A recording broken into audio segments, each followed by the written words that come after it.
here for you through every stage of life. Together we grow. Member FDIC and Equal Housing Lender. Not often does one think of a hospital as a destination location, but with Mako robotic arm-assisted orthopedic surgery, that is exactly what Wayne Healthcare has become. Mako robotic arm-assisted surgical technology has proven successful patient outcomes, increased accuracy, and precision. With this technology, Wayne Healthcare is committed to being the first choice destination for orthopedic surgery in the region. To learn more, visit waynehealthcare.org/robotics. Hi, I'm Ryan Berry. Welcome to DarkeCountyMedia.com Extra, another edition. And this week we have the Friends of the Darke County Parks with us. Sandy Hoyne, she is secretary for the group. And let's get off on the right foot right away. There is a difference between the Darke County Parks and the Greenville City Parks. Both have friends groups. The Darke County Parks, Friends of the Darke County Parks, has been around since, I believe, 1995. And the Friends of the Greenville City Parks is a relatively newer group that's only been around for a few years. But the Friends of the Darke County Parks, they have made a difference in Darke County. And I want to introduce you again to Sandy Hoyne. Sandy, welcome to the program. And Thank you. The Darke County Friends of the Parks, they have just done a lot for Darke County and for Darke County Parks. And there's a difference. Greenville City Parks, they're in the city, although you guys have some that are kind of in the city. Correct. And but that's not associated with them. You guys are a totally separate organization from the Greenville City Parks. Mm-hmm. Do you know how many parks there are right now for Darke County Parks? Yeah, I think we're at about 13 plus. Our oldest park is Coppice, mm-hmm. and that's what instituted the whole park system back in 1972. Right. And our newest one is Hosaffel Preserve. Miss Elaine Hosaffel donated the property, right. and it's almost contiguous to the Greenville High School. And we're just now getting that developed. And they're going to give access to it at the dead-end street of Meadow Lane. Mm-hmm. And we're already working with some of the science teachers at the high school to get science students out there and use it as a learning lab and get them outdoors. And they're going to help us with maybe a few projects to inventory trees and plants and other things there. So that'll be right in the city, like you said. And so that's our newest park. So we have about 13 properties. We help the parks. And we talked to Roger Van Frank a few weeks ago on this program, but it's just amazing. I've been at the newspaper for 26 years, and of course you guys are been around for 24 years now, but what has taken place in those 26 years, you have the Nature Center mm-hmm. was built during that time, and then just things seem kind of explode since then with the Bish most recently, the bike trail recently. So mm-hmm. a lot of things are going on, and you guys are a big part of those happenings. Yeah, we are big supporters. First of all, we are a 501c3 designated organization, so we're a nonprofit. And we are governed by 4 officers and a board of trustees also. And we're trying to get the message out there that our group has some time length to it, and we've helped to support the park in so many ways, and we can get into that in a little bit. But we would like to encourage more membership, and we have a lot of young families that bring their children to programs, et cetera, and we think, wow, if you could just expend that interest with support of our organization. Their dues dollars go to help us with projects, and we help train the staff and send them off to different trainings. We have been active in writing grants to get grants for programming. For example, Mandy Martin is in the schools frequently doing her butterfly program, right. Journey North. Recently, to order to participate, they imposed postage costs to exchange those letters the students have between each other and the South American schools.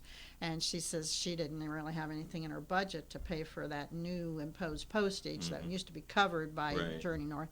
So she came to us and asked, and we voted, and we said, yes, we'll give you the money because it's a valuable program. And, right. she's in the schools for that program and others.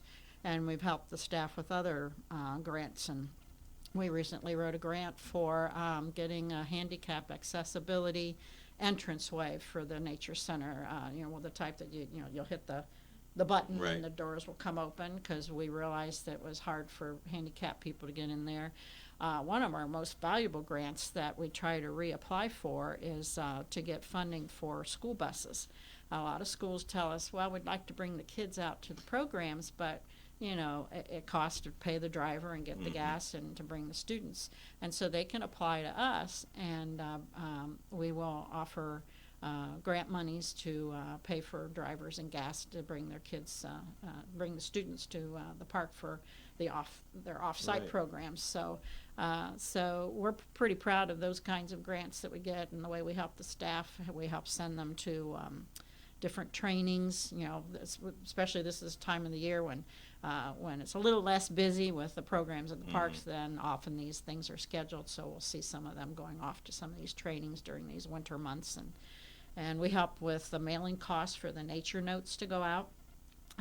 We've been able to cut back some of that cost because a lot of people just accept it through an email or can access it online. And our younger generation is pretty good at doing that, but some of our older generation would still like to get that physical nature notes. We know that's the Yeah. hard copy of the newspaper is still king. So, there's postage costs there, so we always help fund the postage for that. So people can still get their nature notes through the mail due to the Friends of the Parks. So yeah, and I've been involved almost since its inception. We were founded in '95, but I probably started a couple years later, and I was there when the Nature Center was built, Right. and we opened, and that's approaching almost 25 years. I know, We'll be right? celebrating that. Yeah. So I says, it was just yesterday that was built, wasn't it? I feel the same way. Yeah. So, and it was exciting when we did get it built, and even that facility almost isn't enough for all the Right. needs for the parks now. So who knows? But we like to encourage the idea that becoming a member of the Friends of the Parks, you are joining an organization that's maybe like-minded like you are. That's what I like about being in the organization. I associate with other like-minded people that we want to help the park with their mission to preserve the natural areas and the historical areas. Some historical aspects we help preserve also, and we built the log house out there on the Shawnee Prairie grounds, and do a lot of history education, and that's actually what's happening there today. Some of our friends of the parks and other volunteers are helping with some schools that are coming in. They're doing Right. some pioneer education at the log house today. So we also do some historical interpretation, and we help with just maintaining the natural areas. And I think our big philosophy is also, if we can help the parks out with this, we know the parks are supported by local levies, and we appreciate the taxpayer support that way. Right. But a Friends organization is always there to, pick up where we say, like, Mandy needed that postage, or, Right. whatever. And we want to encourage people to think, maybe take it a step further as to your involvement and join the Friends of the Parks. And their dues money then goes to help support all the things we help do with the parks. We help them promote and participate in the Prairie Days, which is the huge festival that you Right. said you talked with Roger about. And we have thousands of people attend that every year. We have an annual waffle breakfast at the time of maple sugaring, and the proceeds from that which is go. great waffles, great syrup. I'm one of the waffle makers, and it's fun. And again, generous local participation. KitchenAid gave us the waffle making machines, and we set up the classroom and electrify them and go Right. to town making the waffles. And then we usually use a local vendor for the sausage that we serve at that breakfast. So we try to help out other organizations and other businesses and use their products and services when we can. So yeah. Really, in the Darke County Parks, whether it's you're just going through and walking and enjoying the nature at its best, or really the Darke County Parks is about education. Yes. Absolutely is about education. From the summer programs, you may not think you're being educated, but you are in the summer programs that they do for the youth, whether it's kayaking or whether it's bird watching or whatever program it is. It's just a lot of fun to see what's going on. And now with the Bish Center, they've just really exploded in what they can offer and what they're doing, and preserving what we have. The bike trails are a lot of fun, and just to see where they've come from to where they are now, just incredible. As far as needing members, I think every organization now, volunteers are dwindling in a lot of areas. What are you looking for in a volunteer? Okay.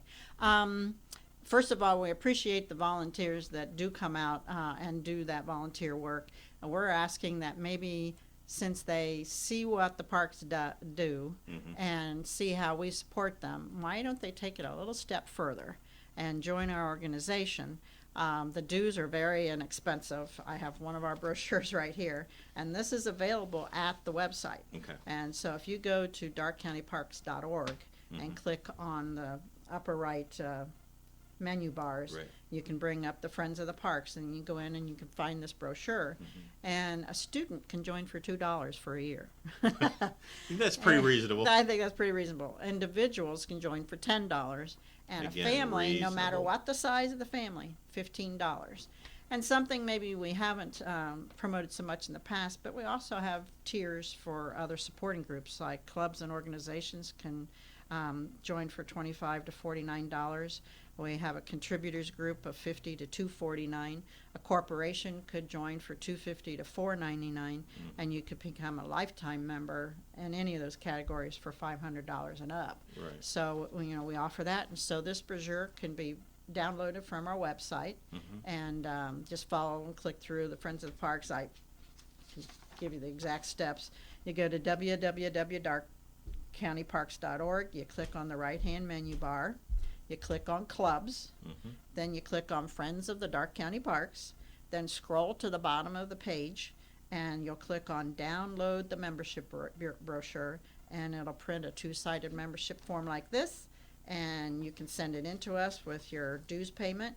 And after the first year, our new dues membership year will begin, and that's when we'll also be electing officers, etc. And if you think you see some things that need to be done for the parks and want to have a voice in what's being done for our organization as we support the parks, this is a good time to join, and then you can participate in the elections after the first year. And we are always all happy to see someone be an officer too. And then you print out the form, and you could turn it in at the desk at the Nature Center or send it in by mail. Or if you know any of the officers or something, just turn in that brochure. There's also a form at that website for our endowment fund. That's something else we haven't mentioned yet. We have started an endowment fund with the idea of supporting the Friends in the future, Right. and try to build that up and start maybe using the principal, or not the principal, the interest off of that to provide a little extra funding for things if we Right. need that. But we still have to build that up a little bit more. But that endowment form is there also for Right. people that may have trusts or want to remember us in their will. They can print that form out also. And just because of all that you guys do, I mean, obviously the levy is not going to pay for everything that the Darke County Parks has been able to do over the years, and it's your organization that has been the backbone for the Darke Thank County you. Parks. That's the way we think of it. Yeah. Yeah, and that's really the case. Without your organization, you wouldn't have a lot of things. The Darke County Parks would not be where it's at without a lot of people that have stepped up and said, we believe in this, we want to do this, and it's admirable for what your organization. But like anything, people get older, you start losing people, and now it's time for the next generation to step up and say, hey, I want to be a part of this, I want this to last for, which sounds like we're doing a telethon, doesn't it? Yeah. I want this to last for, we are out of time now, but we've got a lot of great information that we've heard, and again, this is a great organization that has done a lot in Darke County. The Darke County Parks would be nowhere near where they are today without the backing of Friends of the Darke County Parks and what they've been able to accomplish. You just go out to Shawnee Prairie and look around, and you'll see the sugar shack, the log house. Those are just on the outside of it. The walking trail through the trees, the the other place where they do the metal stuff. I can't even. Blacksmith shop. Blacksmith shop. That's just out there. But if you go in town, you go to the council house, the other areas around Prairie Ridge Meadow. Bish Center and what they're doing there, and the bicycle trail comes all the way now through even town. Getting ready they rent bicycles and kayaks are coming out there. So a lot of great things, and most of that would not have happened without Friends of the Darke County Parks. This is an organization that's really stepped up and is helping educate, and not just youth but adults as well as to what's going on. So if you get a chance, go to the website, and we'll put the website up at the bottom of the screen, so you'll be able to see where to go to, and you've heard the instructions on how to become a part of it, and now is the best time to do that. So thank you for watching. Sandy, thank you for joining us today, and until next week, have a great week. Where do you go for treatment of minor cuts and burns, fever, cough, rashes, eye, ear, and general infections, and much more, but you don't have an appointment? Visit Wayne Healthcare's Walk-In Care, Monday through Friday, 8 a.m. to 4:30 p.m. Wayne Healthcare's Walk-In Care Center is located at 828 Central Avenue in Greenville. Again, they are open Monday through Friday, 8 a.m. to 4:30 p.m. Remember, no appointment is necessary.